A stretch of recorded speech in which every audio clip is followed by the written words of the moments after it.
Hello everyone, कैसे हो आप सभी? मस्ती से हो? पढ़ाई लिखाई चल रहा है या नहीं चल रहा है? कमेंट में बताओ। चल रहा है तो बढ़िया, नहीं चल रहा है तो भी बढ़िया भाई। चलाओ यार, पढ़ाई करो।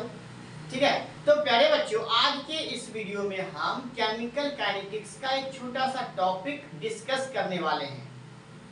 और ये केमिकल काइनेटिक्स आपका 12th का है, केमिस्ट्री सब्जेक्ट से है। ठीक है भाई, केमिस्ट्री में एक चैप्टर है केमिकल काइनेटिक्स, रासायनिक बल गति की। ठीक है, तो चलिए आज हम देखेंगे unit of rate constant for gaseous reaction के लिए। जी हाँ, तो चलिए हेडिंग लगाइए।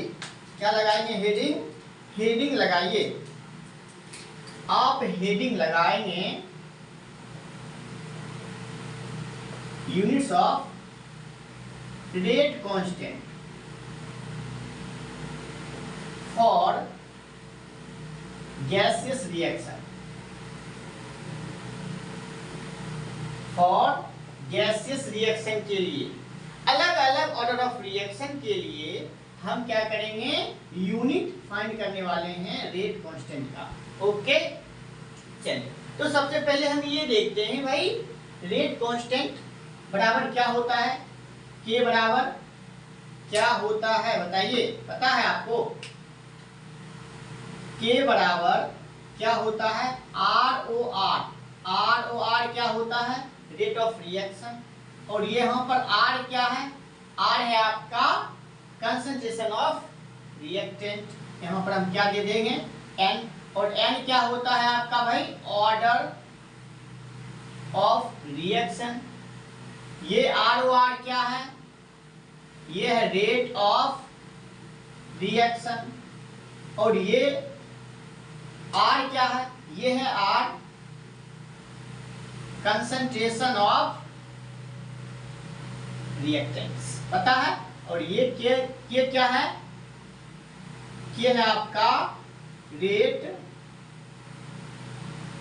कांस्टेंट। यहां तक में प्रॉब्लम नहीं होना चाहिए। ओके, तो यहाँ पर ROR क्या है? रेट ऑफ रिएक्शन है। N क्या है? ऑर्डर ऑफ रिएक्शन है। ठीक है, R क्या है? Concentration of reactants. ये क्या है? रेट कांस्टेंट है। अब हम बात करने वाले हैं फॉर गैसियस रिएक्शन के लिए यूनिट ऑफ के, व्हिच मींस रेट कांस्टेंट। चलिए तो यहां पर बताइए, एक ही हमें बताइए, अगर हम के बराबर ROR लिखते हैं, अब बताइए ये किसके टर्म में? फॉर गैसियस रिएक्शन के लिए है। तो गैसियस रिएक्शन के लिए आपको क्या लिखना है? इसका जो यूनिट हो जाता है, क्या हो जाता है? ATM second inverse. For gaseous reaction के लिए ROR का क्या होता है? यूनिट एटीएम सेकेंड इनवर्स होता है। और ये R क्या है? Concentration of reactant. ठीक है, तो इसका हो जाता है आपका एटीएम, और पावर में क्या है? N है, तो N रखें। तो ये क्या हो जाएगा? एटीएम, और ये ऊपर जाएगा तो 1 - N और सेकेंड। तो हमें क्या निकल का आया? फॉर गैसियस रिएक्शन के लिए रेट कांस्टेंट का यूनिट निकल का आया है एटीएम 1 - N सेकेंड इनवर्स। ठीक है, या फिर आप इसको इस प्रकार लिख सकते हैं, किसमें? बार 1 - N सेकेंड इनवर्स। और यहां पर ये आप लगा सकते हैं, यहां पर ये क्या है? P। P का मतलब प्रेशर ऑफ, क्या लिख सकते हैं यहां पर? Pressure of reactant. क्या लिख सकते हैं? Pressure of reactant. ऐसे भी लिख सकते हैं। यहां पर देखिए, इसको हम क्या लिखेंगे? P।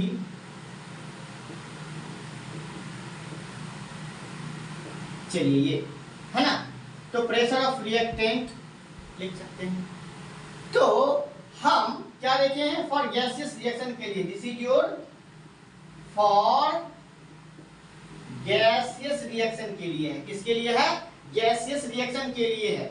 इस टर्म में भी, एटीएम के टर्म्स में भी आपको यूनिट पूछ सकता है, बार के टर्म्स में भी आपको यूनिट पूछ सकता है for different order of reaction के लिए। ओके, चलिए इसे मैं मिटाऊं, स्क्रीनशॉट ले लिए हो, एक स्क्रीनशॉट। अब यहाँ पर बताइए हम क्या यहाँ पर लिखें, इसका यूनिट पहले लिख लेते हैं, उसके बाद देखेंगे अलग अलग ऑर्डर ऑफ रिएक्शन के लिए यूनिट। ठीक है, ATM 1 minus n second inverse, किसके लिए? फॉर गैसियस रिएक्शन के लिए। ओके, चलिए अब यहां पर देखिए, अगर हम जीरो ऑर्डर के लिए बात करें, किसके लिए? अच्छे से लिखते हैं ना, for zero order of reaction के लिए, यहाँ पर n का वैल्यू बताइए कितना हो जाएगा? जीरो। जीरो ऑर्डर के लिए निकाल रहे हैं तो k बराबर क्या होता है? ATM 1 minus n second inverse. ATM n की जगह पर आप क्या रखें? जीरो रखें, जीरो पुट करें, क्या हो जाएगा बताइए? एटीएम सेकेंड इनवर्स हो गया। तो ये हो गया आपका k का यूनिट, किसके लिए? For zero order of reaction के लिए। अगर हम यहां पर for first order of reaction के लिए निकालें, इसके लिए फर्स्ट ऑर्डर ऑफ रिएक्शन के लिए n का वैल्यू कितना हो जाएगा? 1 हो जाएगा। k बराबर क्या होता है? ATM 1 minus n second inverse. Okay, ATM 1 minus 1 second inverse, तो क्या हो जाएगा? सेकेंड इनवर्स हो जाएगा यूनिट। क्या हो जाएगा? सेकेंड इनवर्स हो जाएगा। तो फर्स्ट ऑर्डर ऑफ रिएक्शन के लिए रेट कांस्टेंट का यूनिट क्या होता है? Second inverse. इसे आप, ठीक है, चलिए एक और देख लेते हैं, क्या है आपका? For second order of reaction के लिए, सेकेंड ऑर्डर ऑफ रिएक्शन के लिए क्या लिखेंगे? n बराबर क्या देंगे भाई? 2 रखो। ठीक है, तो k बराबर क्या होता है? सेकेंड इनवर्स हो जाएगा। यहाँ पर आप एटीएम रखो और यहाँ पर 1 माइनस 2 सेकेंड इनवर्स, क्या हो गया आपका यूनिट? -1 second inverse.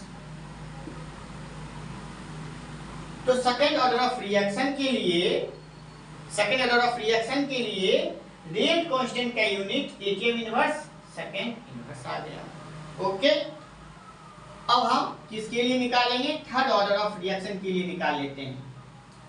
किसके लिए? थर्ड ऑर्डर ऑफ रिएक्शन के लिए। तो n का वैल्यू कितना रखोगे? थर्ड रखो। कितना रखो? थर्ड रखो। ये बराबर क्या हो जाएगा आपका?